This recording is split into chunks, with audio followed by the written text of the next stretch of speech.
이번 시간부터는 이제 새로운 읽을 거리를 가지고 공부를 시작합니다. 롤링의 하버드대 연설문에 이어서 클린턴의 예일대 연설문을 잠깐 우리가 약간 부분만 공부를 했죠. 자, 이제 문학이 주는 영어는 어떤 영어일까? 오늘부터 공부하면서 배워보기로 합니다. 이 작품은 짧은 단편 소설이기 때문에 두세 페이지 정도밖에 되지 않습니다. 그리고 랭스턴 휴즈는 미국의 흑인 작가로 굉장히 유명한 사람입니다.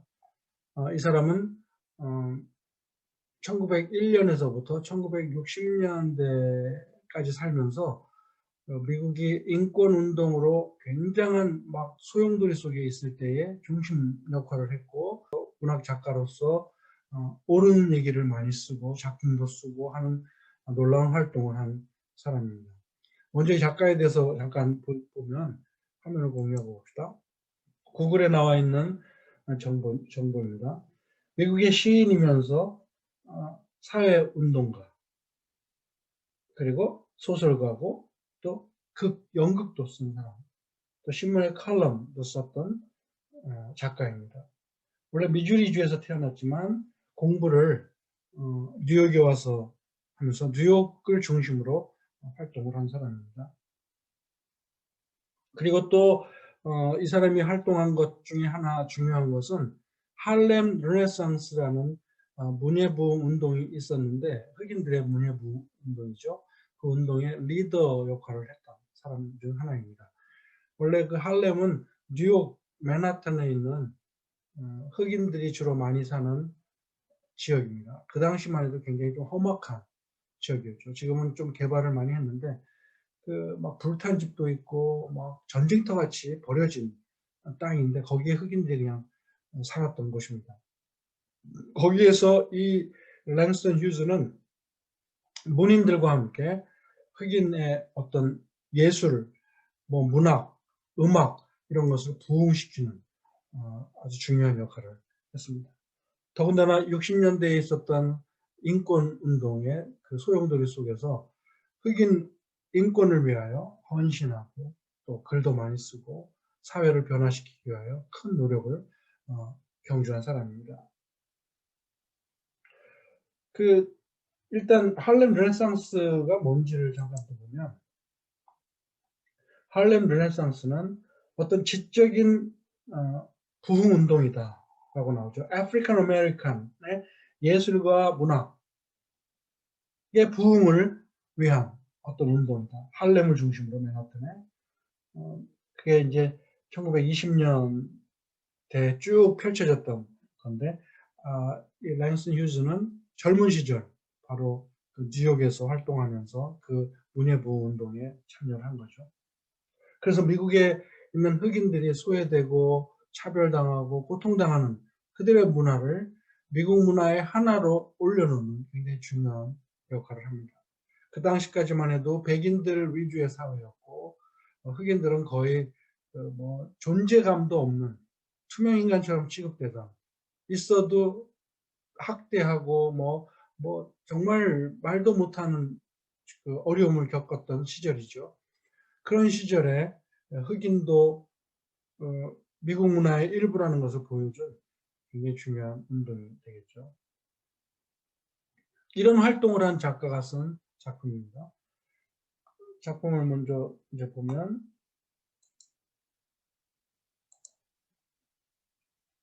제목이 Thank you, ma'am이에요. ma'am은 여자에게 부르는 존칭이죠. 남자에게는 sir 하는 말을 붙이는데 여자에게는 ma'am, madam의 약자입니다. 제목이 좀 그렇죠? 아주머니 고맙습니다. 그런 게 제목이에요. 여기에 주소가 유튜브 주소인데, 여기에 들어가면 어떤 남성이 이 작품을 처음부터 끝까지 쭉 읽습니다.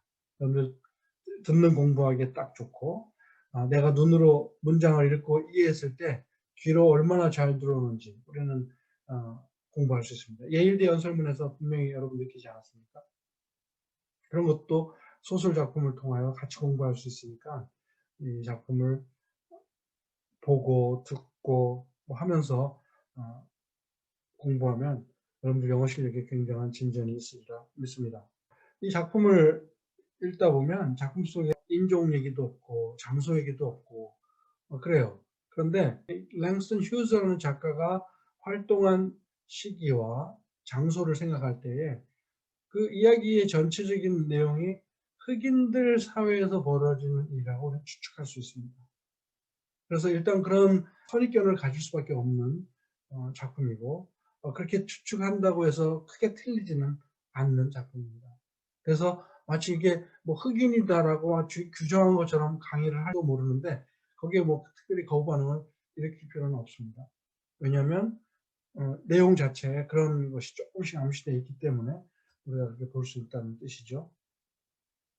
그런데 문학이라는 것은 워낙 보편성을 위해서 쓰여진 거기 때문에 어느 인종이 읽어도 상관없어요. 그리고 어느 인종을 갖다 붙여도 상관없습니다. 그게 문학의 위대한 점이죠. 특정 어떤 한 그룹의 사람들을 위한 것이 문학이 돼서는 그 문학은 영원하지 않죠. 셰익스피어 문학이 위대한 이유는 온 세상 사람들이 어느 장소에서 어느 시대에 읽어도 다 마음에 와닿고 심금을 울리기 때문에 그래서 셰익스피어는 위대한 작가라는 뜻입니다. 그의 유니버살리티, 보편성. 셰익스피어는 누가 읽어도 다 이해할 수 있고 받아들일 수 있고 바로 내 말을 대신한다고 생각할 수 있는 그 문학의 보편성에 있어서 가장 위대한 작가이고 그가 쓴 작품이죠. 그러니까 뭐 특정하게 이건 누구를 말한다라고 규정할 필요는 없습니다. 보편성을 가졌다고 생각하면 돼요. 일단은 봅시다. 이 작품을 읽어보기 시작하면 She was a large woman with a large purse that had everything in it, but hammer and nails. 그 여자는 덩치 큰 여자였습니다. 큰 가방을 든. 그래서 purse 하면 사전 찾으면 지갑이라고 나오는데 우리 지갑하면 조그만한 뭐 요만한 지갑을 말하잖아요. 그런데 purse가 영어로 쓰면 아이들 기저귀 가방처럼 큰 가방. 그렇게 해서 쓸 수 있는 단어입니다. 이 여자는 그런 큰 가방을 들고 가고 있었는데 그 가방을 또 that으로 수식을 했어요. That had everything in it. 그 속에 모든 것을 다 갖고 있는 가방. 근데 but 무엇을 빼고 망치와 못만 빼고 그 안에 모든 것이 다 들어있는 가방을 들고 가는 덩치 큰 여자였습니다. 여러분들 대면 수업이라면 내가 왜 해머하고 네일스만 빼고 다 들었다고 말했는지를 여러분한테 직접 물어볼 거예요. 각자가 무슨 생각을 하는지 이제 우리가 서로 브레인스토밍을 해갖고 이런 생각을 하는구나라고 서로 우리가 할 수 있게 시간을 가질 텐데 이거 뭐 나 혼자 일방적으로 해야 되기 때문에 내가 처음부터 말을 할 수밖에 없죠. 자, 여자가 여러분 가방에 물건을 넣고 다닌다고 생각할 때 제일 마지막에 넣어야 될 게 뭘까요? 마지막이라는 것은 가장 불필요하고 여자 가방에서는 우리가 있을 거라고 상상할 수 없는 물건이 뭘까요? 뭐 이것저것 될 수 있겠죠. 남자들만이 사용하는 뭐 물건들이 있다면 당연히 그 여자의 가방 속에는 없으리라 생각합니다. 그 예를 든 게 망치와 못이에요. 이 작가는. 그러니까 이거는 굉장한 과장법입니다. 가방에 모든 것이 들었는데 망치와 못만 빼고 다 들었다. 여자 가방에 있기가 상당히 힘든 그 두 가지 물건만 제외하고 다 들어가 있다. 그러니까 그 여자의 가방이 한 살림 다 들고 다니는 보따리라고 생각하면 됩니다. It had a long strap. 그 가방은 긴 뒷끈을 있었고 그녀는 그 가방을 들고 다니는데 across her shoulder, slung across her shoulder, 슬링하면 던지다는 뜻이잖아요. 슬렁하면 걸치다는 말도 돼. 그러면 어깨에 가로질러 걸치고 그 가방을 들고 가고 있었습니다. She carried it. It was about 11 o'clock at night, dark, and she was walking alone, when a boy ran up behind her and tried to snatch her purse. 때는 밤 11시였고 그녀는 혼자 걷고 있었습니다. 우리가 미국이라는 사회를 먼저 생각할 때 밤 11시에 여자가 혼자 걷는다는 거 굉장히 위험한 일입니다. 한국처럼 안전한 곳은 세상에 없어요. 근데 미국은 해만 지면 위험한 곳이 있거든요. 아까 우리가 아까 잠깐 전에 얘기한 것처럼 이 작가가 할렘을 중심으로 문학 활동을 했다면 우리가 이 지역을 할렘이라고 추측할 수 있어요. 할렘 지역을 밤 11시에 여자가 큰 가방을 들고 걷는다는 것은 이게 표적이 될 수 있는 상황입니다. 아니나 다를까 when, 이 when은 계속된 표현이에요. when부터 번역한 다음에 그 여자는 가방을 들고 밤 11시에 혼자 걸었습니다. 라고 하면 안 되죠. 이렇게 걷고 있을 때 그때 소년 하나가 그녀 뒤로부터 뛰어왔습니다. ran up. 그리고는 그 가방을 snatch, 낚아채려고 시도했습니다. try라는 말을 썼으니까 아직 작업이 끝나지 않았어요. 그 낚아채려고만 시도를 했어. The strap broke with a sudden single tug. The boy gave it from behind. 이 말이 여러분 조금 까다로워서 내가 여러분들에게 다른 식으로 설명을 한번 해볼까 합니다. 자, 줄이 끊어졌습니다. 갑작스럽게 터그한 것으로. 터그가 무슨 뜻인지 아는 학생이 있습니까? 터그는 이런 데서 썼어요. 이게 무슨 말이에요? tug of war. 이거를 우리말로는 뭐라 그러냐면 줄다리기라고 합니다. 전쟁인데 무슨 전쟁이냐? 당기는 전쟁. 양편의 줄을 잡고 자기 편 쪽으로 끌어들이는 팀이 이기는 게 이게 줄다리기잖아요. 그래서 서로 당기는 거, 터그 하는 거. 터그하는 전쟁이다, 싸움이다. 그러면 여기서 싱글 터그는 단번에 잡아당기는 것이라는 뜻이야, 명사로. 갑자기 단번에 잡아당기, 한 번 확 잡았다는 뜻이죠. 그걸로 그 끈이 그냥 끊어지고 말았어. 그런데 그 한 번 당기는 것을 뒤에서 수식을 했어요. The boy gave it from behind. 그래서 it가 뭘 말할까요? 그럼 영어를 번역할 때 가장 중요한 것 중에 하나가 이런 지시대명사가 가리키는 것이 무엇인지를 찾는 게 굉장히 중요합니다. 그리고 give라는 동사는 여기 to라는 말이 없잖아요. to. 누구누구에게 주었다라고 하면 give it to me 라고 할 때 to가 들어가는데 여긴 to가 없으니까 뭐예요? 전치사 없는 사형식 문장이라는 뜻이야. gave 간접 목적어 플러스 직접 목적. 누구누구에게 무엇을 주었다. 그러면 소년이 거기에다가 주었어. 그러면 여기서 거기다가는 뭘 주었다는 말이냐면 이 it는 바로 끈이에요. 끈. 가방끈에다가 소년이 준 무엇일까요? 한번 확 당김으로. 그러니까 소년이 뒤에서 끈을 확 잡아당기는 바람에 가방끈이 끊어졌습니다. 뒤에서부터 잡아당겨서. 이거는 두 가지 문장이 합쳐진 거예요. 첫 번째가 The strap broke with a single tug. 그 끈은 한 번, 서든이 빠졌지만 한 번 세게 당기는 것 때문에 끊어졌습니다. 그리고 소년은 그 가방끈에다가 한 번 당기는 것을 뒤에서 주었습니다. 이게 직역하면 당기는 것을 주었다 하면 이상하잖아요. 세게 당겼다. 그러면 이 싱글 터그가 바로 직접 목적어가 되었고 소년은 끈에다가 싱글 터그를 주었습니다. 그것을 수식한 말이 이 뒤에 문장이고 세게 당긴 그 뒤에서 준 그 당김으로 끈은 끊어졌습니다. 라는 문장이 됩니다. 그래서 관계대명사로 연결된 두 가지 문장을 여러분들이 분석할 수 있어야 됩니다. 그 다음 뭐예요? But the boy's weight and the weight of the purse combined. 여기까지가 주어에 해당합니다. 소년의 무게와 가방의 무게, 이 두 개가 하나의 주어인데 뒤에 combined라는 말로 수식을 했어요. 합쳐진. 이게 which were combined. 합쳐진 가방, 소년의 몸무게, 가방의 무게가 합쳐져서 그로 하여금 균형을 잃게 만들었습니다. 내가 빨간색으로 또 so라고 한 것은 원래 소설책에는 이렇게 쓰여지지 않은 걸 말해요. 내가 다시 그 아까 유튜브에 소설 읽어주는 것을 들었더니 그 읽는 사람은 so를 썼어요. so를 말을 하더라고. 그래서 내가 빨간색으로 칠해놨으니까 그렇게 알면 됩니다. 자, 끊어지고 밸런스를 잃고 하는 말은 뭐예요? 넘어졌다는 뜻이겠죠. 그래서 instead of taking off full blast as he had hoped. 여기도 시제가 달라요. had hoped.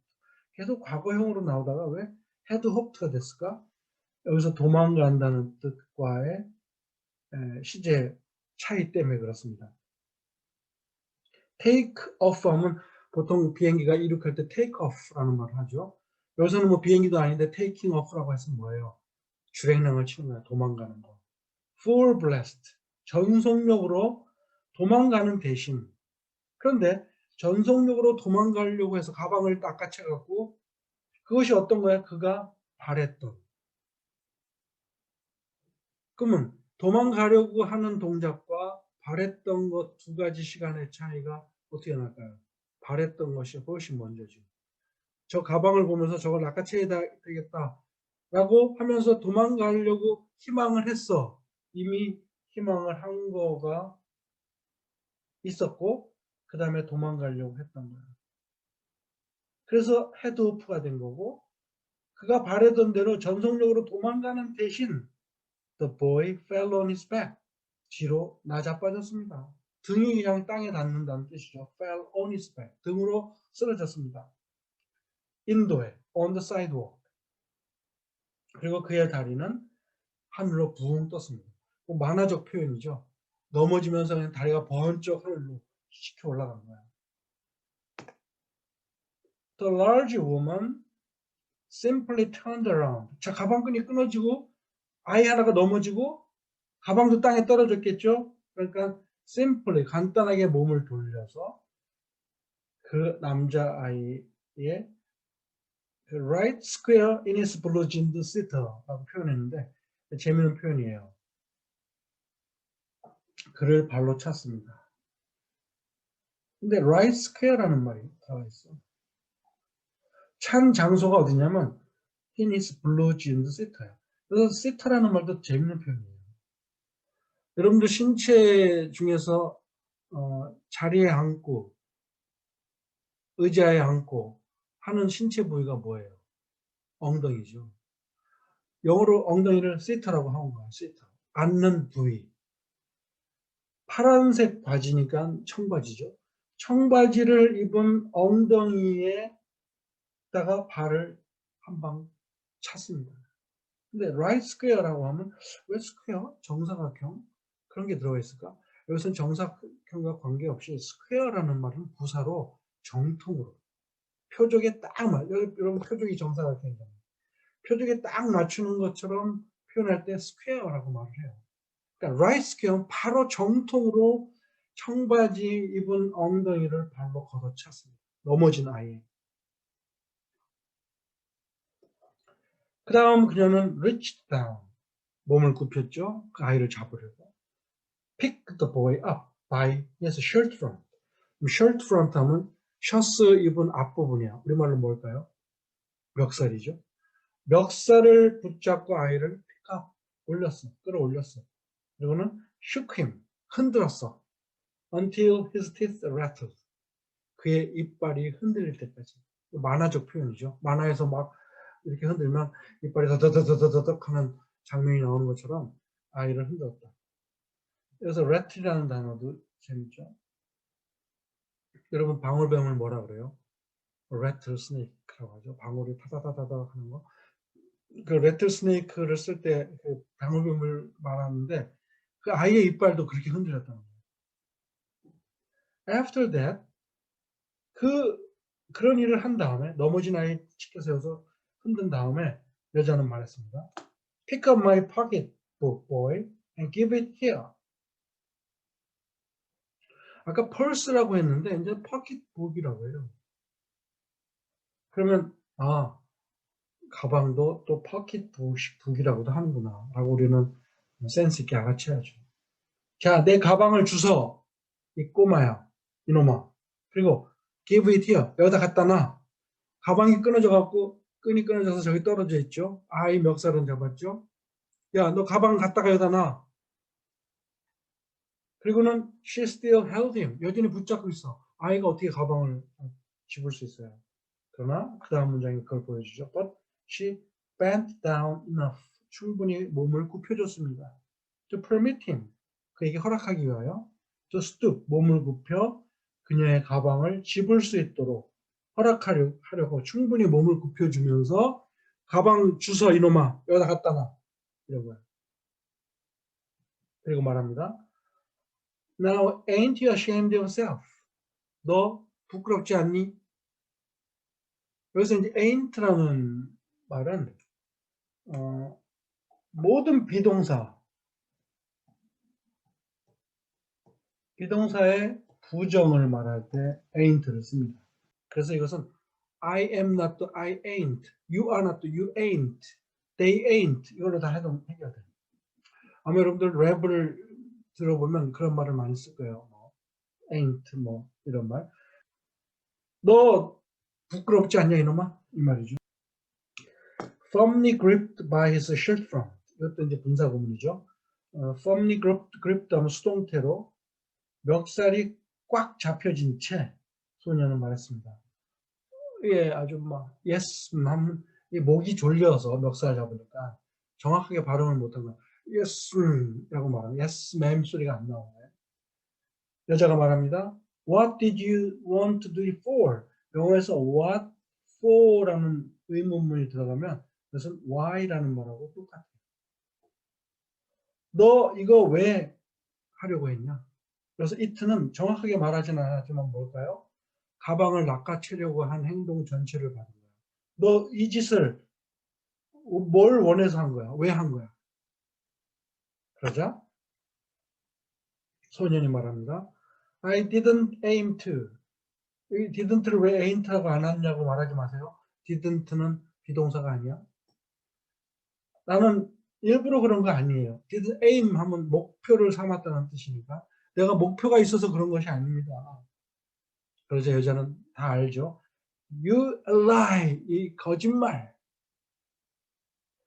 By that time, 그때쯤 두세 명의 사람들이 지나가고 있었고 멈춰섰고 돌아서서 쳐다봤습니다.